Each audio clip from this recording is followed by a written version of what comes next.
नमस्कार साथियों। आज हम MLSU मोहनलाल सुखड़िया यूनिवर्सिटी उदयपुर और GGTU Govind Guru tribal university Banswara दोनों के सिलेबस में निश्चित अभिनव 6 एकांक की पुस्तक में संकलित एकांक की इतनी सी बात के बारे में चर्चा करेंगे, समीक्षा करेंगे उसकी, और एकांकीकार उपेंद्र नाथ अश्क का परिचय भी देंगे। ये 2020-21 के पाठ्यक्रम में सम्मिलित है। इतनी सी बात एकांकीकार उपेंद्र नाथ अश्क की सफलतम रचनाओं में से एक है और इसीलिए हमारे पाठ्यक्रम में से रखा गया है। अब यहाँ मैं एकांकीकार उपेंद्र नाथ अश्क का परिचय आप लोगों के सामने रख दूँ। वैसे PPT पर लगभग सारा परिचय मुद्दों के तौर पर दे रखा है, लेकिन उपेंद्र नाथ अश्क जी के बारे में जानना बहुत ज़रूरी है। उपेंद्र नाथ अश्क जी, प्रेमचंद, मुक्तिबोध, निराला ऐसे कई साहित्यकार हुए जिनका जीवन उतना सफल नहीं रहा आर्थिक दृष्टि से। बात है साहित्य में भले इन लोगों का सम्मान है, सब कुछ है, पर आर्थिक दृष्टि से नहीं रहा। इनका जन्म पंजाब के आज़ादी के पहले की बात है। पंजाब एक ही था, विभाजन के बाद पंजाब के 2 भाग हुए। 14 दिसंबर 1910 को पंजाब प्रांत के जालंधर नामक गांव में हुआ था। एक ब्राह्मण परिवार था, मध्यम वर्गीय, और इनके 6 भाइयों में ये दूसरे नंबर पर थे। इनके पिता स्टेशन मास्टर थे, अर्थात सरकारी नौकरी में थे। इन्होंने मैट्रिक और कॉलेज वहीं से की। 1931 में इन्होंने BA की परीक्षा पास की और अध्यापक बन गए, टीचर बन गए, शिक्षक बन गए। लेखक और वक्ता या वकील बनने की इनकी चाह थी। कुछ दिनों इन्होंने अध्यापन कार्य किया, फिर वे अभिनेता, डायरेक्टर, थिएटर या फिल्म में जाने का सपना देखा करने लगे। इन्होंने अध्यापक पद से छोड़कर 1933 में लॉ डिग्री 1933 के आसपास इन्होंने एक लॉ डिग्री तो नहीं पर एक आजीविका के लिए एक साप्ताहिक पत्र निकाला, इसका नाम भूचाल रखा, उसका संपादन किया। और एक और साप्ताहिक पत्र था गुरु घंटाल, जिसमें वो प्रति सप्ताह एक कहानी लिखते थे जिसका उन्हें 1 रुपया मिलता था। ये भी छोड़कर 1936 में उन्होंने लॉ किया और इसी दौरान उनकी पत्नी का देहांत हो गया। उन्होंने फिर दूसरा विवाह 1941 में किया। ऑल इंडिया रेडियो में नौकरी की और ये मुंबई में फिल्मों में लिखने के लिए भी गए। ये जीवन का उनका अत्यंत कष्ट भरा दौर रहा। बम्बई में उन्होंने कई फिल्मों की कहानियाँ, पटकथा, संवाद और गीत लिखे। 2-3 फिल्मों में काम भी किया, लेकिन उन्हें चमक वाली ज़िंदगी रास नहीं आई। इन्हें 1972 में सोवियत लैंड नेहरू पुरस्कार भी रूस में जो मिलता है उससे सम्मानित किया गया। ये वैसे बहुत सफल साहित्यकार रहे हैं और इन्होंने बहुत सारी रचनाएं लिखी हैं। इनकी रचनाएं कुछ के नाम इस पीपीटी में दे रखे हैं, लेकिन नाटकों के साथ साथ एकांकी भी इनके काफ़ी लोकप्रिय रहे हैं। इनका एक एकांकी तोलिया बहुत लोकप्रिय रहा है, और दूसरा जो एकांकी हम पढ़ रहे हैं इतनी सी बात, यह भी लोकप्रिय है। इन दोनों एकांकियों में मध्यम वर्गीय परिवार की सोच, पीढ़ीगत अंतराल के विषय में इन्होंने हमारे सामने अपने विचार रखे। कुछ जीवन के इनके अपने अनुभव हैं, क्योंकि साहित्यकार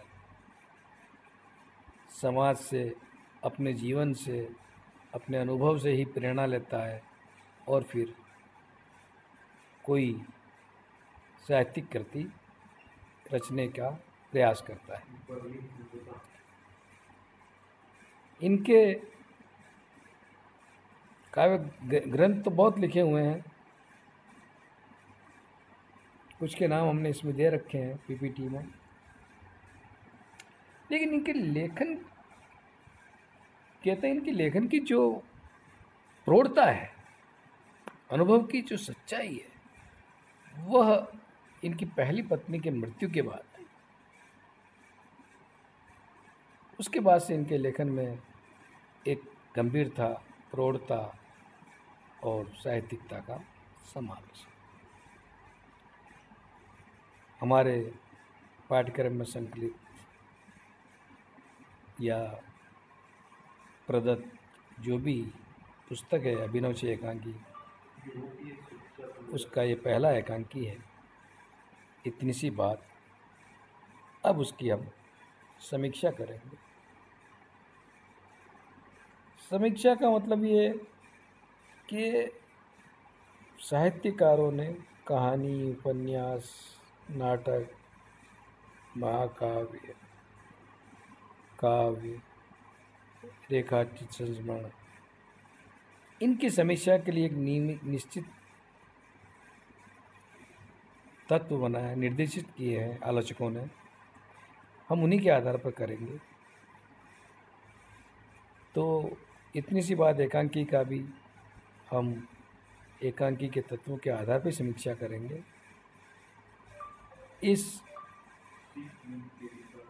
इसकी समीक्षा के लिए जो तत्व हैं, पहले उनके बारे में एक जानकारी ले लें हम।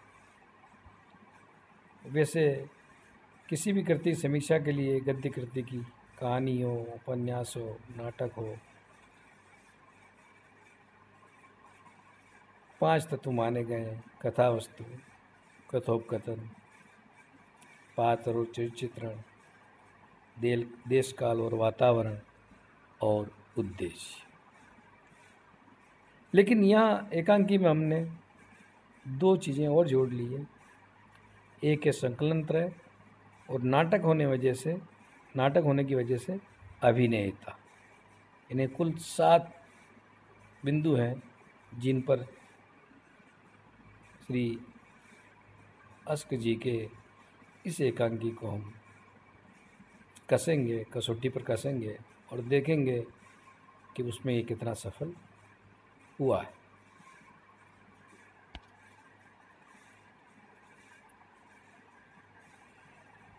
इतनी सी बात, एकांकी की कथा वस्तु बहुत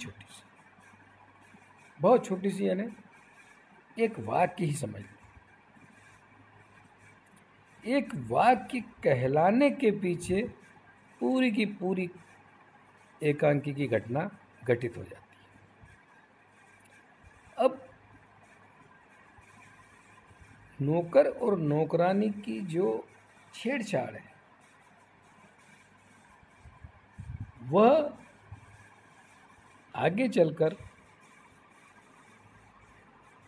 मालिक और बड़े मालिक के साथ भी घटित होने लग जाती है।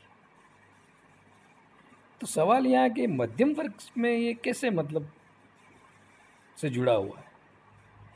मध्यम वर्ग को हम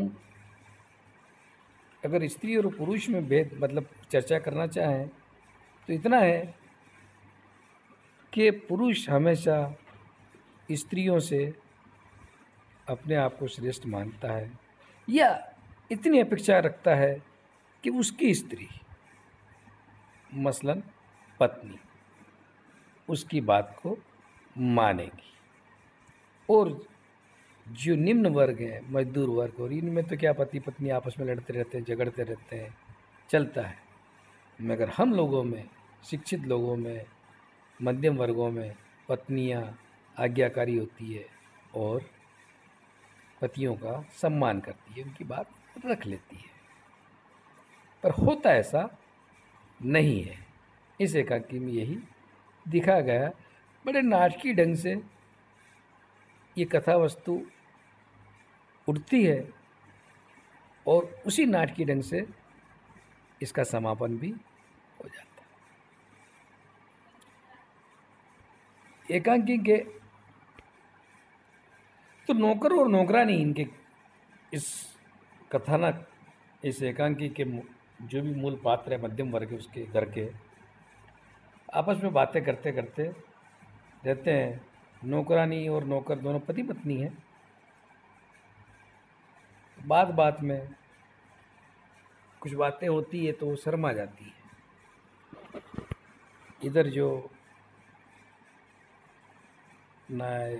दयानंद है, घर के मालिक का, बड़े मालिक का बेटा प्रोफेसर है, वो इनकी बातें सुनता रहता है। बात बात में ठेठ देसी भाषा में बात करती है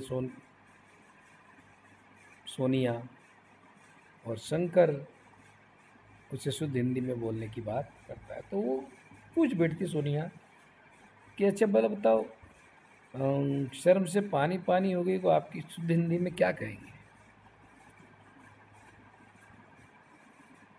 तो अब चूँकि बड़े पंडित हिंदी के पक्षधर है कि ये भी इसमें एक समस्या है। उस समय हिंदी और उर्दू को लेकर काफ़ी मतलब खींचतान चल रही थी। अब ये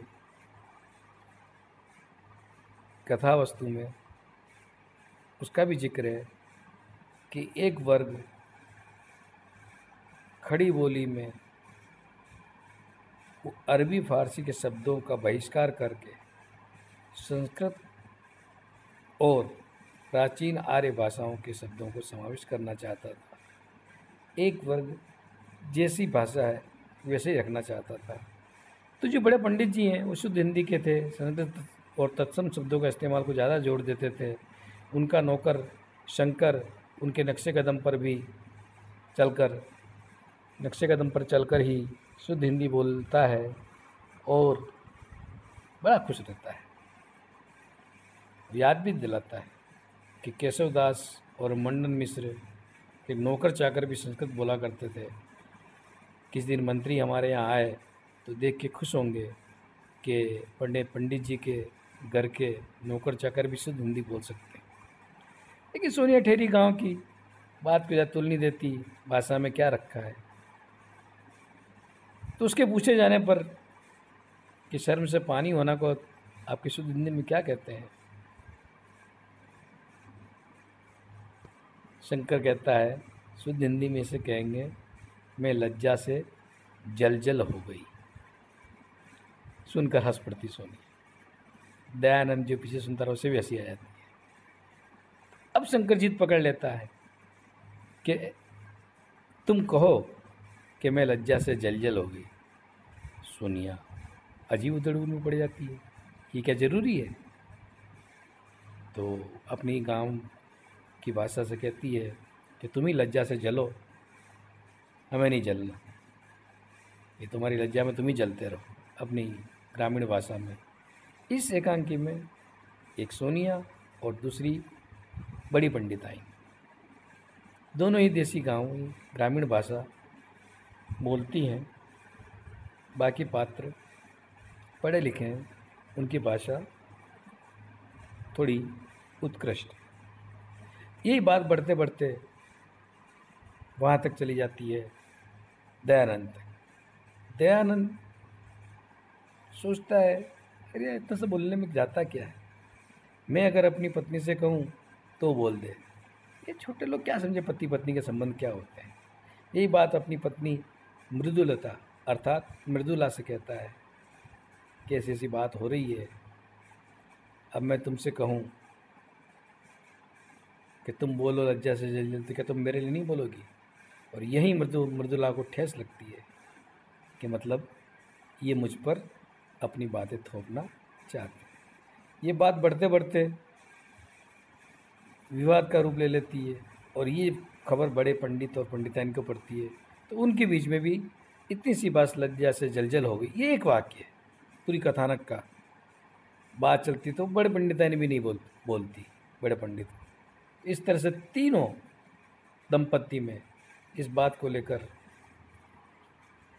थोड़ा उधेड़-बुन और एक कहते हैं कि एकांकी में संघर्ष हुआ, चरम संघर्ष हो जाता है। मृदुलता घर छोड़ के जाने को तैयार हो जाती है और बाद में फिर सोनिया जब आती कि आज आप जल्दी खाना खा लो या जल्दी चाय पी लो तो हम पिक्चर फिल्म देखने चले जाएं, तब मृदुला घर छोड़ के जाने को तैयार होती है। बैग रख के पूछती क्या तुम संग के साथ पिक्चर देखने जा रही हो, फिल्म देखने, तो क्या तुमने कह दिया ऐसा। बोली कह रहे थे एक नई साड़ी ला दूंगा तुझे और एक नई फिल्म देखने भी चलेंगे, तो मैंने कह दिया इनसे। क्या तूने इनसे कह दिया कि मैं लज्जा से जलजल हो गई। बोले हाँ मालकिन कह दिए।